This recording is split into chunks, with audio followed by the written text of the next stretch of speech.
Every episode of The Gauge is brought to you by Bill Fick Ford and the WCRA. Guys, Bill Fick Ford is the #1 Super Duty dealer in the country for the 4th year in a row. You guys have heard me rant and rave about Bill Fick Ford for the absolute best buying experience in the car industry, truck industry. Bill Fick Ford's the place to go.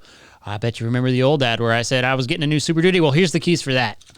Bill Fick Ford delivers, guys. No bull discounts, no bull interest rates, the best buying experience you can get. And if you are not local to Huntsville or the Houston area, he'll deliver it to you just like he did to me. Bill Fick Ford. Rodeo Corpus Christi has nearly tripled its added prize money from 2019 and will be one of the largest payout rodeos this summer.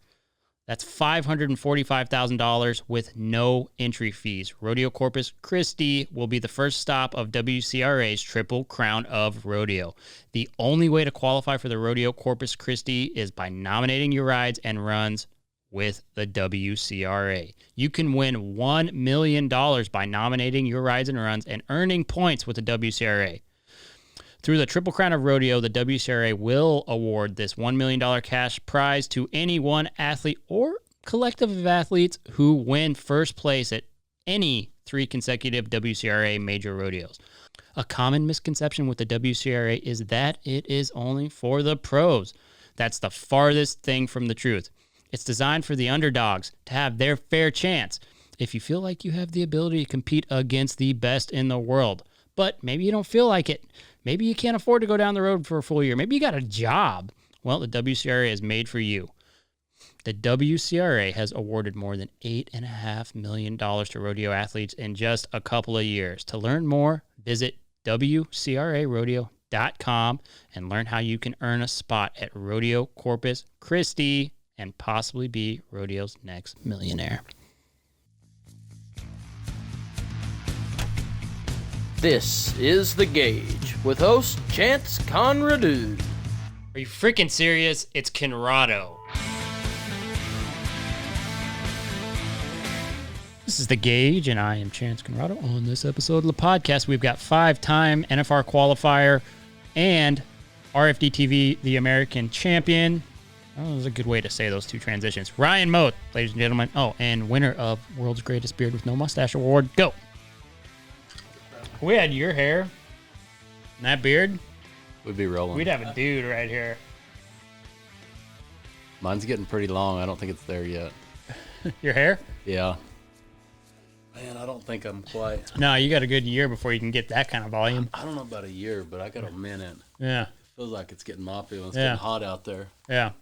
I do like the beard, though. It's pretty unique, especially for a team roper. You see that on bikers, rock stars from the early 2000s. Yeah. Similar hats, Fred Durst types. Yeah, kind of somewhere down the middle. Somewhere down the middle, yeah. Second guy in this podcast I've said looks like Fred Durst, but I think you look more like Fred Durst, which is not a bad thing. You're kind of dating yourself, aren't you? You know what? I was really young. I'm more like I'm dating you. He dates really young. himself a lot. I do. When your 20s are expiring rapidly, it's just there's no way to escape it. Also, you never thought that talking about the 2000s would date you. No, I didn't let my thoughts go that far. Did you let your thoughts go that far? No, I don't think back on the past much. No, you're a team roper. You can't. You're a healer, too. That's not a fun job to think about the past. No, you don't think about the past. You're just pretty confident in the future. You got to be. It's a tough road. Well, so our marketing director, Riley, promised that you were going to represent the entire sport of team roping like no one else could on this podcast. Perfect. You said you're the only guy who could do it. Well, I'm probably better than most, but I'm not probably the only guy. Yeah, as far as conversation goes. Well, we can talk. I know a lot of team ropers who talk like this. Yeah, there's a lot of those. Most of them. A lot. I got a brother-in-law like that. Just making faces. Like that. Just making faces and grunts. Yep. Yeah, you remember Kobe Lovell before they won the world? Yeah. How quiet that son of a gun was every time he came on? Kobe couldn't speak. I think he spoke like 5 words. He probably spoke 5 words in like 15 minutes. After they won that gold buckle, couldn't keep him quiet. Couldn't shut him up. Couldn't shut him up. It was like the entire weight of the world dropped off of him when he won. Paul, he likes to talk a lot too. Yeah. Paul's a little more calm. He'd been there before. It was Kobe's first gold buckle. Yeah, he was pretty amped Kicked up. ass, though. Did you get to go? Man, we went over and watched one night, but yeah, it was pretty cool. Yeah. Yeah, it was an interesting setup. What did you think of the whole layout? It was different. I mean, I think anything different's good, but you know, it was good. It's good to prove that they could have it right here in Texas, you know, in 3 or 4 month period, you know, they put on the whole full NFR in 3 months basically. Yeah. But I thought the setup was, like I said, it was different. You know, the arena was bigger if you chased them far, but it was real tight still if you caught them fast. Right. Yeah, it was, and that's what guys were doing. At that first night, they had some trouble, but I mean, you're no stranger to Thomas and Mack. Obviously, it was more like a rodeo than the NFR, at least the score. Yeah, it was out there a little bit further. It was more of a, you know, run them out and rope them contest, but still, I mean, there was quite a few guys go 3, you know, so everybody thought it was going to be more of a 5-6 second setup, but it turned into that when you needed to catch, stay in the average. But for the most part, you know, it was still the NFR rounds were tough. Right. Yeah. Well, when you have a guy like Dustin Esquiza come out and throw it from the barrier and catch, and everybody has to hustle. Dude, what is it like to throw a rope that far? There's people everywhere like that. Mm-hmm. It's got tough. Yeah. Yeah. I mean, when did you start roping? Man, I've roped since I was little. Yeah. Yeah. When did you first? All right. So let's go back. Not to take you way back to. Time to go back. Yeah. Let's go back. What he said. I can't think when I look at your hair. I'm sorry. I get real distracted. I look at Ryan's beard, then I look at your hair, and then I look at his beard, and I get lost. You want me to host this episode just because you're that distracted? Yeah. So tell us about your past. I can't grow any facial hair, actually. I can see that. Oh. I mean, I shaved today, but okay. Well spoken, but not a nice guy. Anyway, when you started team roping, like, when did you decide that you want to be a professional? I mean, that's the biggest question, right? Because all of us who rope, especially if we start roping when we're kids, we get to this point in our lives where, like, either you're all in and you're going to do this, or like, I'm going to go find a way to make some money and not do that. Yeah, it's kind of, I grew up around roping my whole life. My dad, he rodeoed for a long time, won the world and stuff. So, I mean, that's kind of, I remember as a little kid getting to go watch the NFR in Vegas and thinking that's what I wanted to do. My rookie year, I was 21. I didn't, you know, like a lot of people now, they're more prepared through high school and stuff, I guess. I didn't ever really, my professional career started basically out of, he needed a partner. I was 21, hadn't been anywhere, had filled my permit, you know, before that, was still planning on going to college. And, man, I loaded up. We went to Denver, did good. Went to San Antonio, did good. Rodeo coach called like, hey, are you headed back to school at all? I hadn't been to school the whole semester, you know. This thing's easy out here, you know. I mean, I don't want to go back to college. I mean, what are they going to teach me that I can't learn right now? Yeah, no kidding. But, yeah, I don't know that. So we went full tilt, and that kind of did for a couple of years there. And we kind of went back and forth. I probably rodeoed for 10 years before I really knew what to do to be a full-time, you know, like to put full commitment to it, I guess. Right. So in about 2001, Courtney, she was a dental hygienist, my wife, and she, I just told her, you know, let's see what we got. So she quit her job, and we went head first in it. So we, that was the year I started up with Brockhampton that year, and that was the year we had a really good year, and we finished the year. I was at home, and we started at Casper, I guess, the middle of the summer. So we started at Casper and went till the end of the year, and just about made the NFR. And we started back the next year, and that was the year we did make the finals, and kind of took it more roping for a living that way.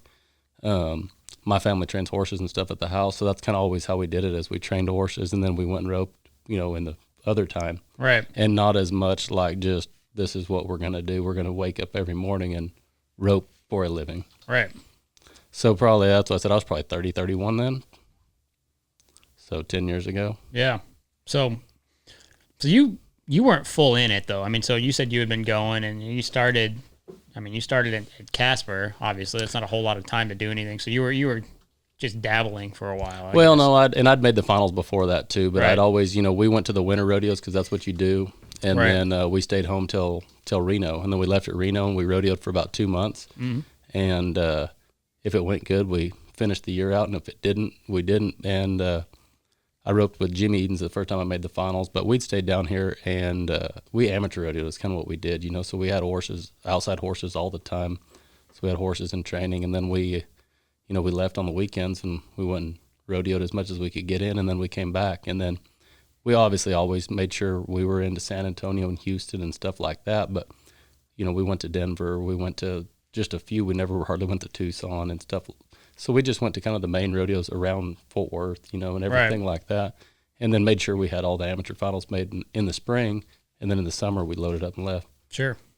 Yeah, makes sense. Yeah, I mean, especially if you're local to here, you really have that advantage over guys in other states because you can just go anywhere you want. Yeah, we would Pretty go close to within home. Weatherford is my hometown rodeo, and it would be our 10th rodeo, the 10th or 11th rodeo of the year, you know. So we'd start then, and then Reno's obviously right after that. So we'd start rodeoing from then, and when we were gone, we went everywhere. And if Right. it went good, you know, we rodeoed till the end, and if it didn't, we didn't. But Yeah, so you always knew when to kind of back off if you had to. You were never going to go broke rodeoing like a lot of people do. yeah, kind of, sort of. That was our approach. You know, we had, like I said, the day we got home from rodeoing, we had horses show up in training, you know, but it was kind of a different aspect. We'd get up in the morning and ride all my outside horses first. I rode my good ones, you know, at the end. And when I figured I wanted to do it for a living, we went and kind of switched roles. You know, I'd get up in the morning and I'd ride, you know, practice for myself first thing. Right. And then go on and ride the rest of the horses. And so I said, when I started roping with Brock, we no outside horses, no nothing. We roped for ourselves and really tried to,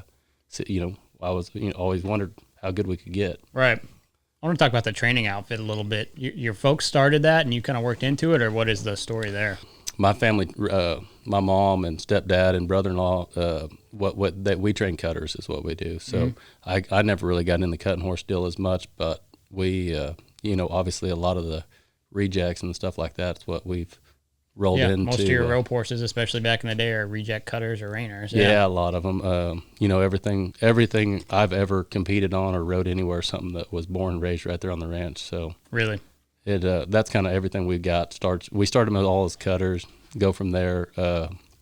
Now a lot of them roll into cow horse stuff. You know, it's a cutter cow horse, and then if they're not going to make one, you know, as a cutter or a cow horse, then we rope on them. Or obviously a lot of my good stuff is all out of the same mares or similar breeding. So they might go 2-year-old straight to what we think we're gonna, you know, what we think we're gonna work on, or if we think they're gonna make a good roper, we just go right to the roping arena. Really? Yeah. Or hold off plan on them. But I guess you have when you know what it takes to make a good rope horse, you can see it more probably than, you know, before, right?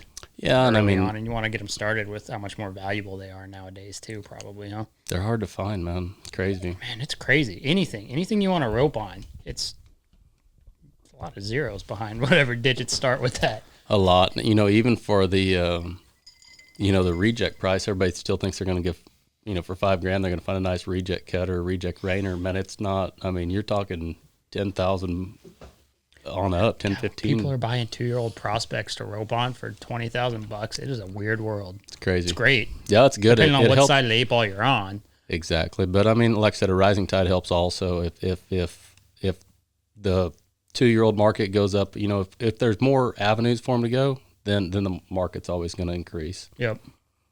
What was it about the cutters and like the cow horses and all that stuff that made you, I mean, why didn't you go on that path if that was kind of the trajectory your family was on? I don't have a clue. You know, I guess about that time was when I was really, you know, thinking I wanted to rope, you know, through high school and stuff, and kind of just got that way. My sister, that's all she wants to do is cut. So Really? Yeah, I just don't know a whole bunch about it, but I mean, people are so dang serious about it. It's like a cult. Yeah. Cutting colt. Yeah. It's 2 different types of cutting colts, but this one's horses. Yeah, exactly. But no, like I said, that's kind of what they've done. My stepdad is Winston Hansman. He's won the fraternity. He's won everything. He's a Hall of Fame rider. So Yeah. he, that's kind of what, you know, what we've always, you know, our family's kind of always done around there is that's kind of the main priority of it. And he's kind of since retired, and he took up roping when we got during the Corona last year. When we left Houston, he started roping. So Really? Yep, he's in his 60s and never really roped. Going to the seniors, or what's he doing? No, he's just right there, but right there roping at the house. But he never roped his whole life, so he just started it. So my brother-in-law is R.L. Chartier. He won the world in the cutting a couple of years ago, but he's kind of got most of the. He takes, you know, he's probably got 30, 40 head of horses in training up there, but he does most of the cutting horse training up there now. Really? Yeah, I mean, you just kind of, at this point in your career, you can kind of just pick and choose the horses you want, probably, right? Off the place, or? Man, a little bit here and there. You know, Courtney and I've got one brood mare that I've had a lot of good colts out of, and she's a sister. My mare is a sister to the good bay mare I had. So it, you know, we raise one out of that, you know, something every year. So that's kind of what we go with. And then for a long time, you know, my good horse Starbucks, most of the colts that maybe were borderline going to work out, we kind of got the upper hand on getting them. So the good bald face horse I ride now, Rockstar, he's a full brother to Starbucks as well. So Who makes the names up? These are good names. my sister. All of them? Yeah, my sister names them all when they're babies. I guess Courtney and I normally we name the one out of our mare, but they both of them it's CD Starbucks and CD Rockstar. So they're both by CD Olena, which is the horse that Winston won the fraternity on, and they're out of a Gray Starlight mare that my mom raised. Yeah, both beverages too, if you look at it right. Absolutely. Both filled with caffeine. Pretty energetic horses, probably. They both are, but they've been good. They've been, you know, what I've been able to base my career off of the last 20 years. Yeah. What, kind of circling back, because, I mean, we touched on NFR and all that. What was your first experience? I know this feels like a jump around, but I got ADD. So I was wondering. You go wherever you need. You kind of do. But what was your first experience in Thomas and Mack like? And, you know, when you realized you were going to make the finals, what was that whole process like for you? Man, I was roping with Jimmy Edens the first time I made it, and we got in at Dallas at the tour finale, and we were 15th, so we just barely crept in there. And when you ride in there, obviously you hear everybody talk about through the, when you ride in for the grand entry, it's kind of that cool, echoey, you know, like it's like nothing you've ever seen, you know, because it's just the energy in that building is so great. But we go and through all this run through, obviously both of our first time, we don't know what the heck we're doing, and we get back in this little narrow tunnel, you know, like and we've seen it all, but you don't know. And they said, oh yeah, they're going to do the victory lap with the steer wrestler and this and that, and then we'll let you guys go. And we're waiting around back there thinking, oh, you know, here this comes the victory lap. And they start screaming, just let's go, let's go, let's go.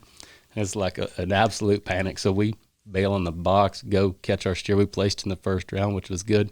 And it seemed like from the time they yelled, let's go, the next thing you know, we were riding out the back into Thomas and back, you know. So if we'd have, I don't know whether it had been better if we'd have got to watch a few go or not, but, you know, we didn't have time to really think about it or get nervous or anything of that sort. Right. Yeah, and then it just kind of goes like that. 10 days flies by, and that's the whole deal. Yeah, it seems like you prepare, and then you're there and get caught up, and it goes fast. Every day goes fast. Next thing you know, you're running another one. And yeah. And then 5 times, right? Yeah, 5 times. Yeah. And then the last few years, have you gone real hard or? Yeah, hit and miss. Kind of have a little bit, and have been real close, and just had a bad break. I started a couple of years ago. First year I roped with Coleman, we started at the end and kind of almost didn't have a good chance, almost a little too far back, and we ended up coming down to Stephenville the last Sunday, right? And didn't get in, and then we made it the next year. Was the year we won the American and got in, and then last year I roped with Coleman all year, and we had an okay winter, and then everything just stopped, you know, and it's kind of a different scenario. And when it started back, we've always, like Coleman and I, when we roped together, we won really good, and we won really good at the big rodeos. Yeah. And when we started back, we didn't have as big a hits, I guess. Everybody had the same cards dealt, but we just we didn't really get on a roll ever. And anyhow, same story. Missed the finals again last year. Yeah.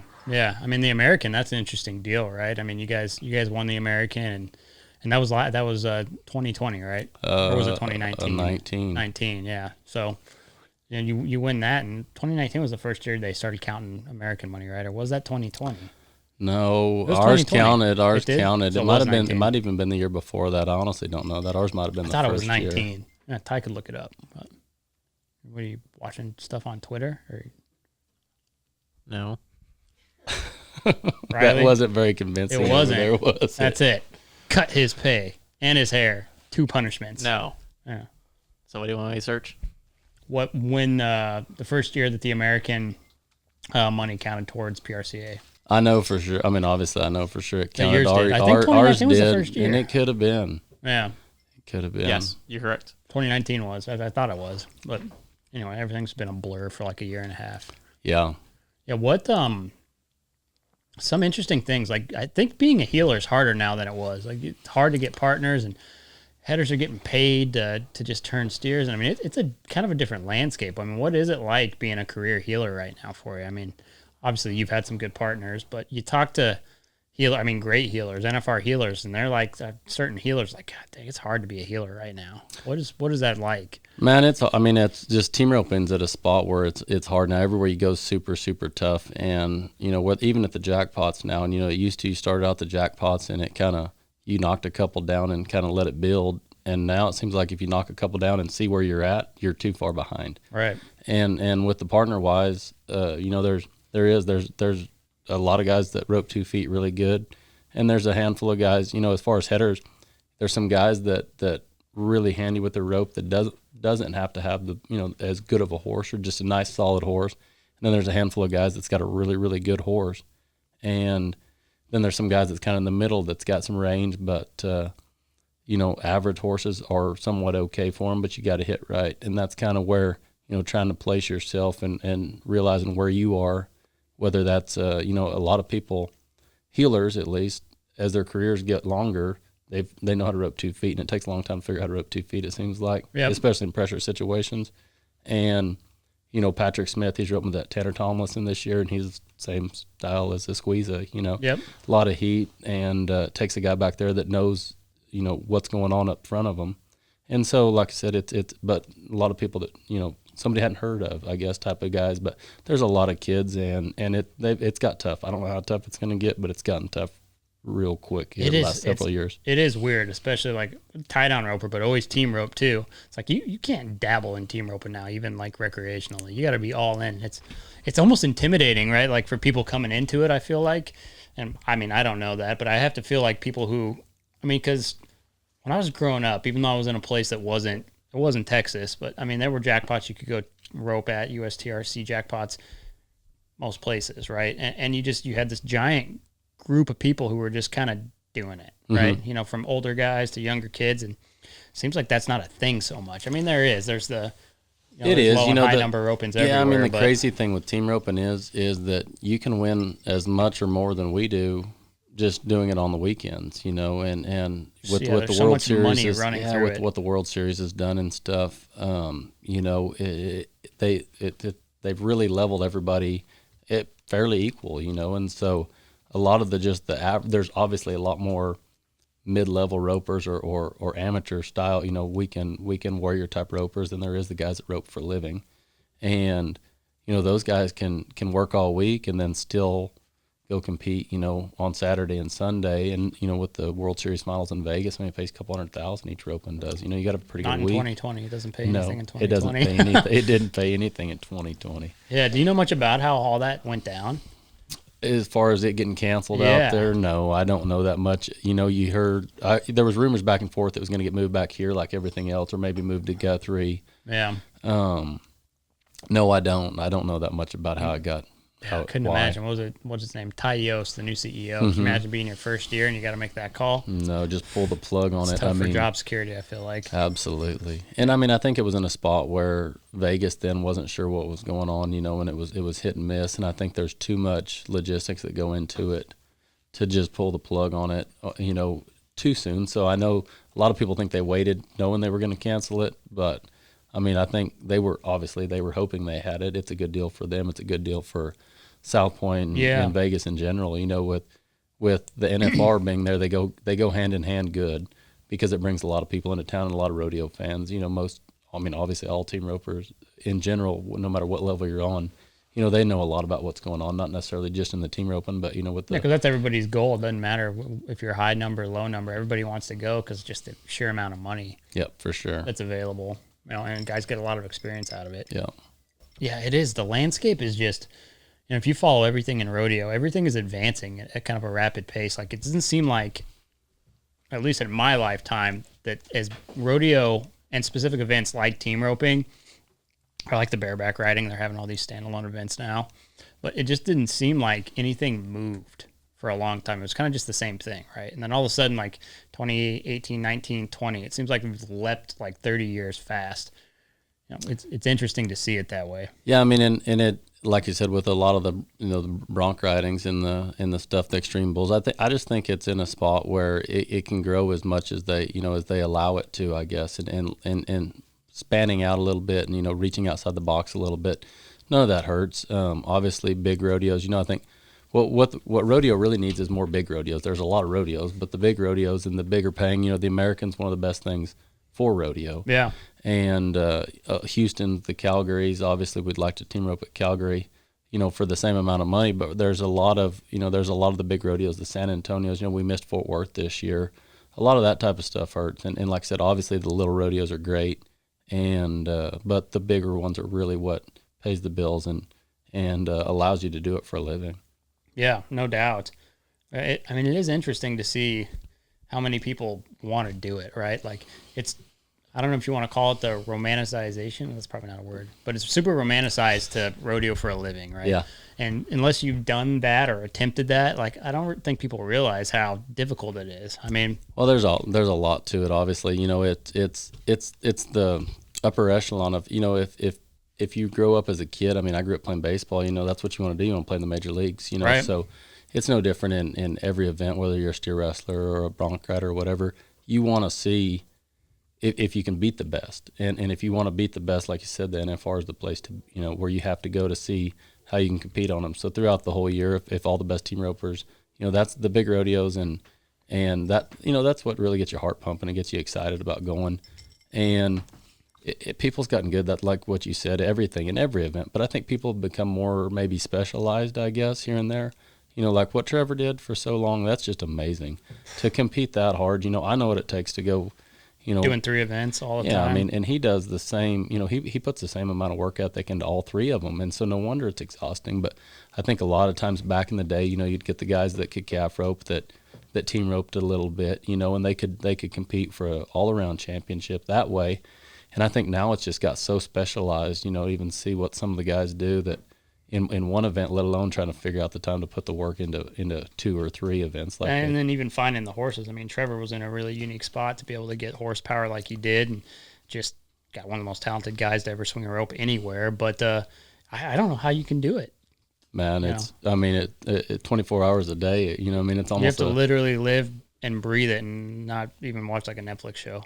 Yeah, no downtime. No downtime, which is why it's so amazing. And Trevor obviously gets his dues, but I don't think people really can grasp like the amount of work he probably had to put in. Yeah, not only is he a great roper, but he's obviously a great horseman too. So, a lot of times to maintain, the one thing that I don't think a lot of people realize is when you rope for a living, whether you're heading, heeling, roping calves, whatever, is when you leave for the summer, you have to maintain them, but you don't get, I learned that too. You don't get to tune up on them. Yeah. No, when we stayed home in amateur rodeo, we'd come home and rode horses Monday, Tuesday, Wednesday, Thursday, Friday, maybe. And so you'd get to practice and kind of go back. But when you're gone, basically, we leave in June, we practice a little bit in the Northwest in the fall. But, other than that, you've got to know how to do it and keep your horse working from rodeo run to rodeo run, not necessarily getting to go back to the practice pen and school him or, go back to the practice pen and free him up or whatever you need to do.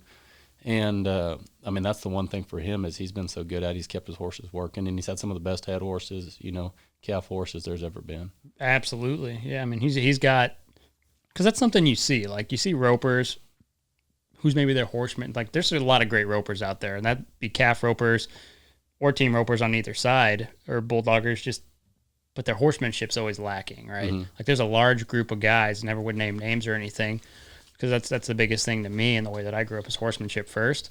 And for a long time, like, you could get away, or people could get away with having lackluster horsemanship, right?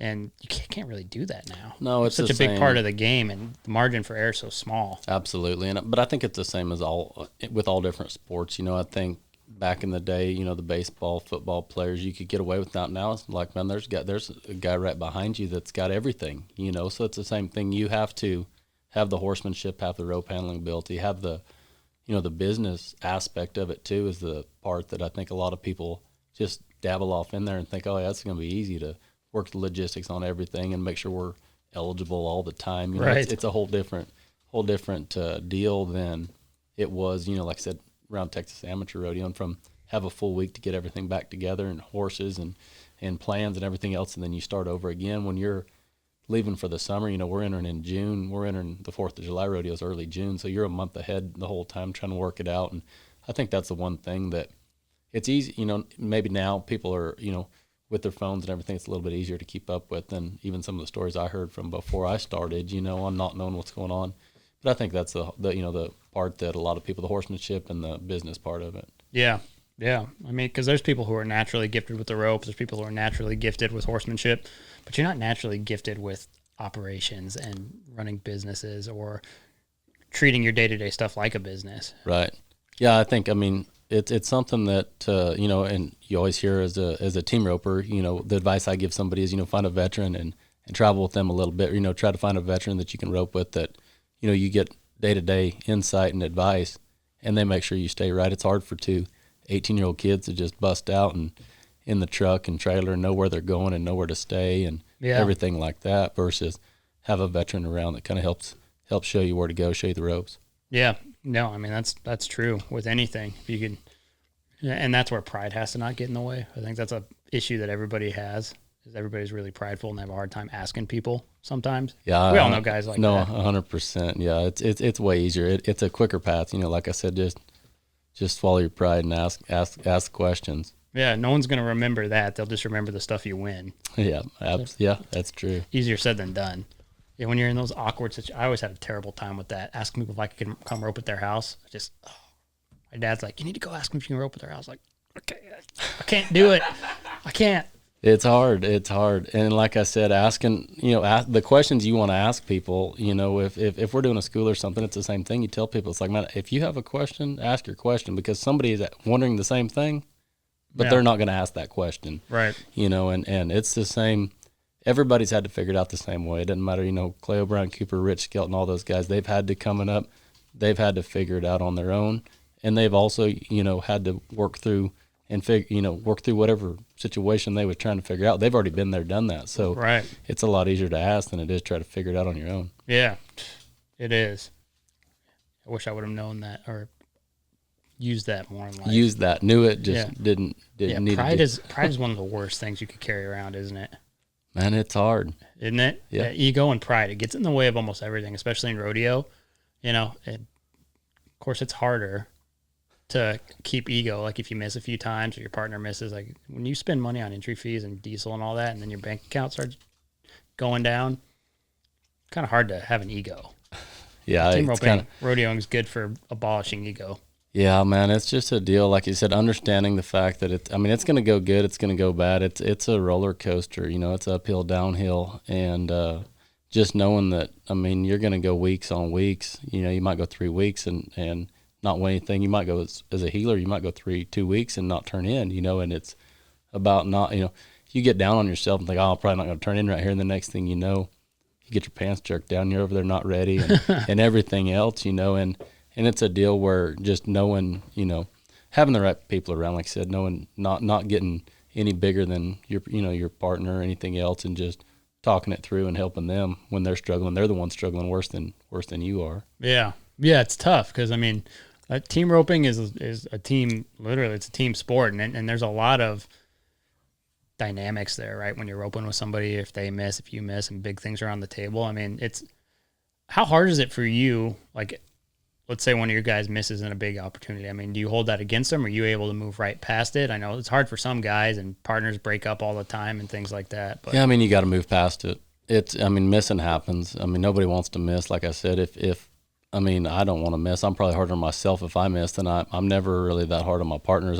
You have to understand that's going to be part of it. So when they miss, nobody ever wants to miss. That's in anything, but it's going to happen, and I think in team roping, it's a little bit different. If Steph Curry's shooting, he's going to get another shot right back, and he's going to have another chance to prove it. And, get in the middle of summer and you miss about 2 steers in a row, hop in the truck and drive all night, it's hard to not think about it, but you have to just out the window and knowing the fact that, believe in what you got, believe in what you're doing. And if the team works, it's going to work sooner or later, and if it doesn't, then you got to try to figure out, understand what you're looking for in a partner and go from there. Right. No, absolutely. If you're giving advice to someone young, right, and they're like, like, yeah, I got to rodeo for a living. I have got to heel for a living. What advice do you give them from the beginning to make sure that they're able to set themselves up for success? Man, it's hard, and don't expect it to be easy. It's just set yourself up, get a good, and the guys a lot of kids you see that rope really good, and it's, just about making sure the situation and not wanting to rush into it too much, because I think a lot of people rush into it too much right there. And, if everybody thinks, oh, if I rope good in high school, I got to just be a rookie when I'm 18 years old and just be out there beating it up and down the road. Haven, he's proof. I don't even know what year he was his rookie year. But, he would have been 21 years old probably. It took him a couple of years there. His rookie year is the year he won the world up there. He won everything. Yeah, he won everything. Circuit finals, average, world, rookie of the year, the whole deal. But he was more prepared. And I think, Caleb Schmidt, you've seen in the calf rope and had the same type of success. He finished college first and got a little bit better, got a little better experience at it and kind of dabbled into it. So I think that's partly part of it. Don't rush into it. You don't have to rodeo full time for a living when you're turn 18 just because you can buy your card. You don't have to. I think with the rough stock, it's probably a little more, with the bareback riding, the careers aren't quite as long as in the team roping. They're a little bit longer. And guys, you don't see very many 18-year-old kids make the NFR. And so just figuring out, and getting with somebody, that's what I said. It's easy. I was lucky. I got to go rope with Rich quite a bit, when I was probably 19, 20 years old. I headed through college and started a little bit there at the end of college. So when I first started healing, I was able to go down there and rope with him. And why'd you change? That's a good question. Man, probably horsepower wise. We trained cutters, and all of a sudden you realize that majority of them look like little hill horses, calf horses, and every once in a while you get something that looks like a head horse, and so that was probably the majority of it. I had a nice little hill horse I rode my rookie year, and same thing. He's too small to head on. He's a good sized horse. He was 14.3 probably. He was close to borderline, but he was more heel horse style, and that kind of fit for what we did. My dad headed, so I got to obviously jump in with him and probably got advanced to a good partner, pretty quick in that situation. But with him heading, me healing, it was a much easier fit. So horsemanship or horsepower wise, I guess, and partner wise. Yeah, makes sense. Yeah. What are your goals for 2021? Do you have any? Yeah. Same situation. It's always the same goal, technically, right? Same goal. There's one goal. One goal. One guy leaves there with that goal. Last year it was Kobe and Paul. But there's only one. There's one goal. So obviously it's to win the world. As you're kind of starting out, your goals kind of become, trying to make the NFR, make the NFR. And it seems like when your goal is to win the world, that's, it's a little better step up, and it's like making the playoffs. Everybody wants to make the playoffs when you suck, but if the good teams, in any sport, the win the world championship's the only real goal. Yeah. Yeah. How's it going so far? You got some good vibes? It's been all right. Put some good vibes on you. Man, we kind of I want to see that beard with a gold buckle. With a gold buckle, beard and a gold buckle. Man, we kind of got a weird start. I roped with Coleman last year, and we decided we weren't going to rope this year. And I didn't really know what I was wanting to do, and I called a couple of the people that I wanted to rope with, and one of them was Corey Kidd. That's who I'm fixing to start roping with. Corey? Yeah. Yep, so I'm going to rope with Corey Kidd starting. We've actually been just barely to a couple places, but he had a great last year. He had it as good as anybody throughout last summer. Yeah, talking about young guys. Yeah. Yeah, and so it was kind of a good deal. So I was pretty excited about that. And I started the year off. I roped with Aaron Sinigini at Kyle Lockett wasn't going to come to Odessa, and then he didn't want to go to Rapid. So Sinigini taught me to go to Rapid. So we did good at Rapid. We placed at Odessa. I roped with Tyler Wade at the circuit finals. So kind of had a little bit of a good start. I entered with Lane Ivey at Jackson during the snowstorm, so we turned out at Jackson. I was at Montgomery the other day during the tornadoes, so we turned out at Montgomery as well. Corey and I did, so we really haven't got to go anywhere. We go to San Angelo this next weekend, and then kind of have a little time at home, I guess. We skipped California, Red Bluff, and Clovis. We're not going to them. Yeah. You just don't want to go that far, or what's it? Yeah, it's kind of right over the top of San Angelo, and honestly not knowing for sure what was going to happen whenever it first, when it first started about it. Kind of. You would think that those California rodeos would shut down before Fort Worth would. I knew Denver would. I assumed Denver's mayor and governor. They are trying to get rid of rodeo in that state. Yeah, I assumed Denver would. Like I said, and you would think, like I said, if Red Bluff and Clovis are happening, you would assume. I was talking to somebody right before Fort Worth, the day before. I'm like, man, if they're having the NFR here, there's no way Fort Worth's canceling. And then next morning, and they were like, guess we were wrong, Yeah, it's weird. It's crazy. I'd have never thought that. It's weird. I don't know what's going to cancel this year. I'm not going to speak on it because every rodeo last year I said wasn't going to cancel, canceled. So I don't want to jinx anything. No, I'm with you. That's what I said, not knowing. And like I said, it was kind of cool. It was different last year for sure, real different. But we got to go to a lot of places I've never been.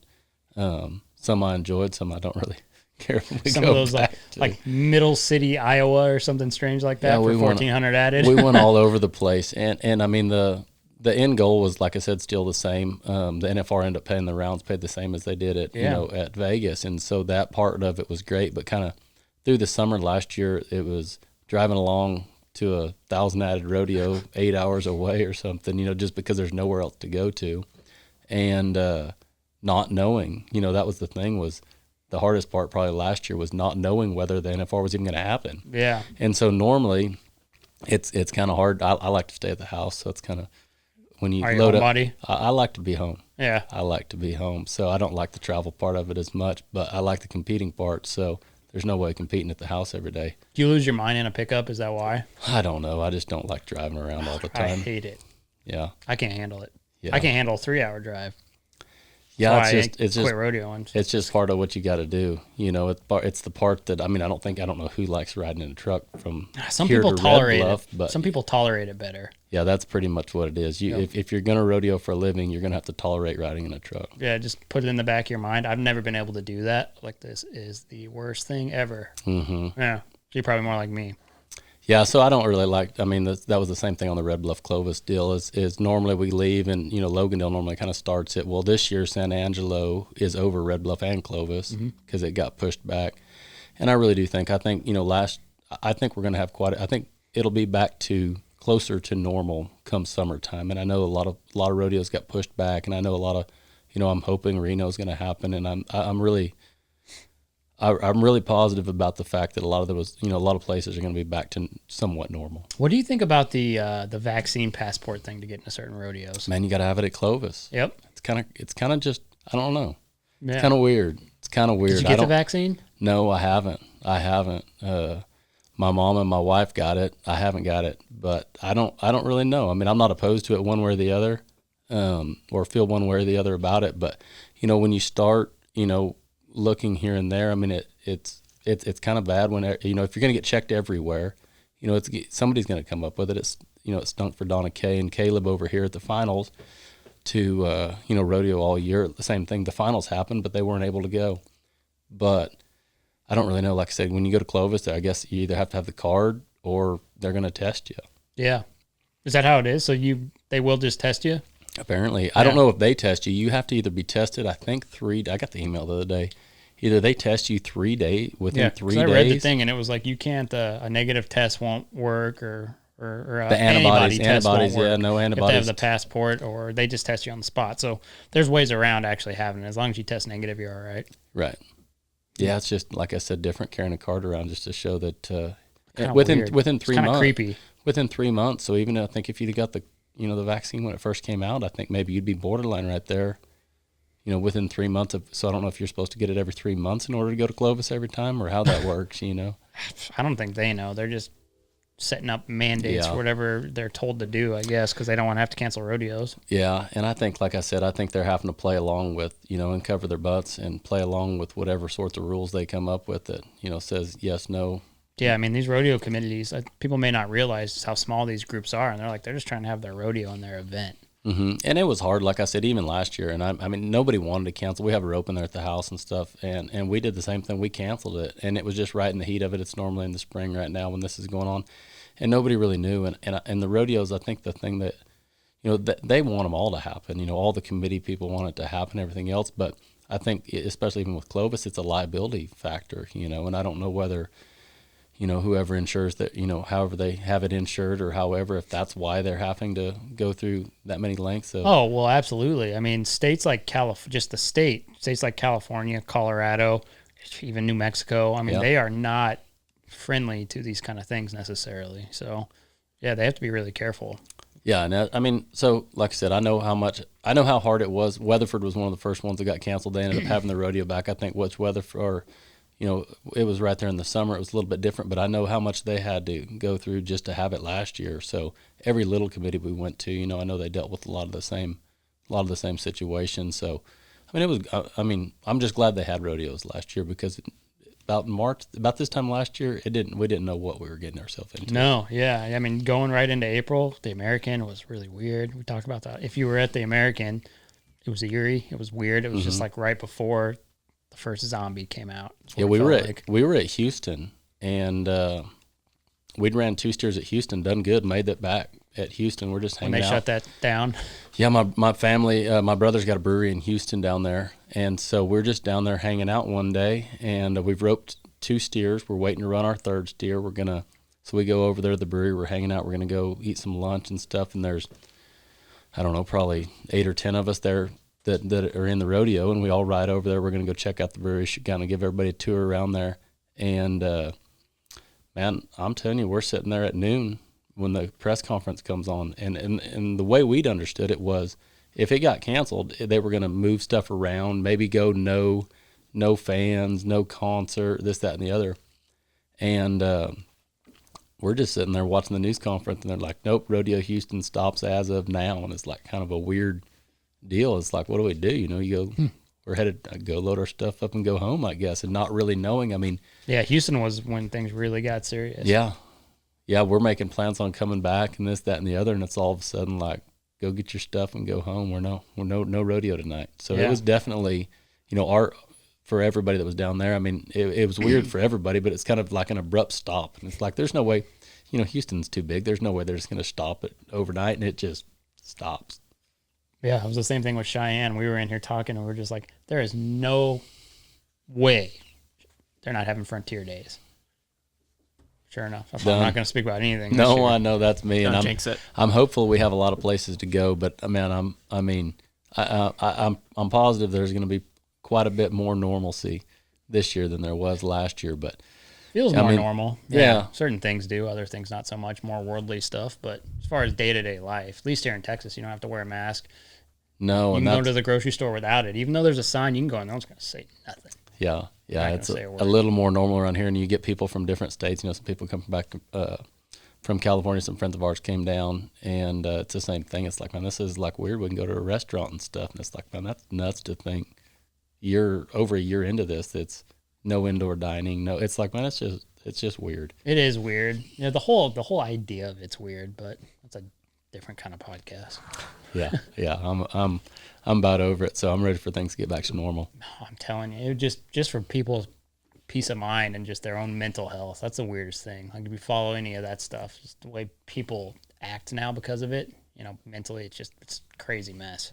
People aren't meant to be locked up. No, it's hard on people. That's what I said. For us, we're just home. I like being home, so I nothing changed for you. Nothing changed for rodeo people or ranchers. Nothing changed for me. Yeah, I actually enjoyed the time. Like I said, we all my younger horses got a lot better. We weren't worried about going here and there and leaving and put a couple of days on them here and there and then leave. We went home. Like I said, we were home for 2 months or whatever, and with nowhere to go. Right. No, I get it. Yeah. And nothing's worse than, for me, when you're home and everybody's gone, it's like, man, I probably should have went out there, But when nobody has anywhere to go, it's easy to be at the house. Yeah. Yeah. It's easy to get comfortable at home. Yeah, with your own bed, not a living quarters. Absolutely. It's hard to beat that. How long do you think you'll rodeo? I don't know. I said I'd quit when I was 35, and then I got to 35 and realized I'm actually okay now. So I honestly don't know. I lost one in the world when I was 35 and by a couple grand, and it kind of lit a fire back, a little bit of a, man, I really don't want to, if I'm that good now, why walk away now?